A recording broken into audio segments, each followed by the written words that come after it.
ناظرین آپ جانتے ہیں دو کام ایسے ہیں جو شیطان پر بڑے بھاری ہیں، شیطان کو اس سے بڑی تکلیف ہوتی ہے، ایک اذان اور دوسرا نماز۔ اللہ اکبر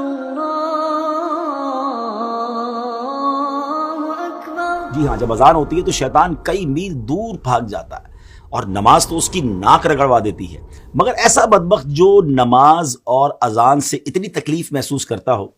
اس نے ایک بار ایک بزرگ ہستی کو نماز کے لیے جگایا۔ جی ہاں ناظرین، بڑا یونیک واقعہ ہے، اور یہ واقعہ ہے سیدنا امیر معاویہ رضی اللہ تعالیٰ عنہ کا۔ ایک بار آپ آرام کر رہے تھے، فجر کا وقت ہوا تو کسی نے آپ کو جگایا، آپ اٹھے اور آپ نے دیکھا کہ کوئی نظر نہیں آ رہا، تو آپ نے پوچھا کون ہے جس نے مجھے جگایا؟ تو آواز آئی کہ میں شیطان ہوں۔ تو آپ نے کہا اے بدبخت، تیرا کام تو نماز قضا کروانا ہے، تیرا کام تو اللہ رسول کے کاموں سے دور کرنا ہے، تو نے مجھے نماز کے لیے کیسے جگایا؟ اب شیطان نے بہانے بنانا شروع کیے کہ میں تو پہلے سے ہی نیک تھا، میں تو پہلے سے ہی نیکی کے کام کرتا ہوں، میں تو نماز کے لیے جگانا پسند کرتا ہوں، مگر آپ جانتے تھے کہ یہ شیطان مکار ہے اور یہ اس کا کوئی خاص وار ہے۔ اللہ والے تو شیطان کے واروں کو پہچان لیتے ہیں۔ تو آپ نے فرمایا کہ مجھے سچ بتاؤ کہ تم نے مجھے کیوں جگایا؟ تو شیطان کہتا ہے کہ حضور بات یہ ہے کہ اگر آپ نماز کے لیے نہ اٹھتے تو مجھے معلوم ہے کہ آپ کو نماز سے کتنی محبت ہے، نماز قضا ہونے کی وجہ سے آپ خوب گریہ وزاری کرتے، اللہ کی بارگاہ میں خوب روتے،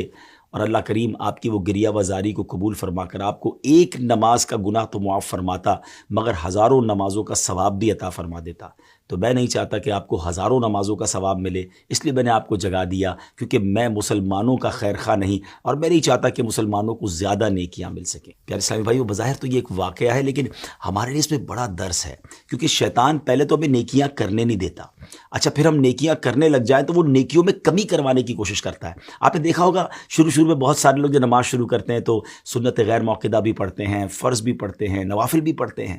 لیکن آہستہ آہستہ پھر نوافل کم ہو جاتے ہیں، پھر ہم نے دیکھا کچھ لوگوں کی سنتیں کم ہو جاتی ہیں، اور ایک وقت آتا ہے کہ پھر نماز بھی چلی جاتی ہے۔ تو شیطان کے واروں کو سمجھیے، اول تو وہ نیکی کرنے نہیں دیتا، نیکی کرے تو اب اس نیکی میں کمی لانے کی کوشش کرتا ہے، وہ بڑا مکار ہے، ہمیں شیطان کے واروں کو سمجھنا ہے۔ اب دیکھیں نا، کچھ ہی دن پہلے کی بات ہے کہ ماہ رمضان میں سارے ہی تقریباً نماز پڑھ رہے تھے، روزے ہو رہے تھے، عبادتیں ہو رہی تھیں، مگر کتنی بڑی تعداد ہے جو اب رمضان کے بعد مسجدوں میں نظر نہیں آ رہی۔ ایسا لگتا ہے نا کہ شیطان اپنے واروں میں کامیاب ہو گیا۔ اسٹرانگ بنیے، ہم رمضان میں بھی اللہ کے بندے ہیں، ہم رمضان کے بعد بھی رب کے بندے ہیں، نماز صرف رمضان میں تو فرض نہیں ہے نا۔ کتنی عجیب بات ہے کہ ایک چاند دیکھ کر ہم مسجد کو آباد کر دیتے ہیں، اور ایک چاند دیکھ کر ہم مسجد کو ویران کر دیتے ہیں۔ آئیے ایک بار پھر مسجد سے رابطہ جوڑیے، شیطان کے واروں میں نہ آئیے، بلکہ شیطان کو پریکٹیکلی جواب دیجیے کہ ہم شیطان کے نہیں، ہم رحمان کے بندے ہیں۔ اللہ کرے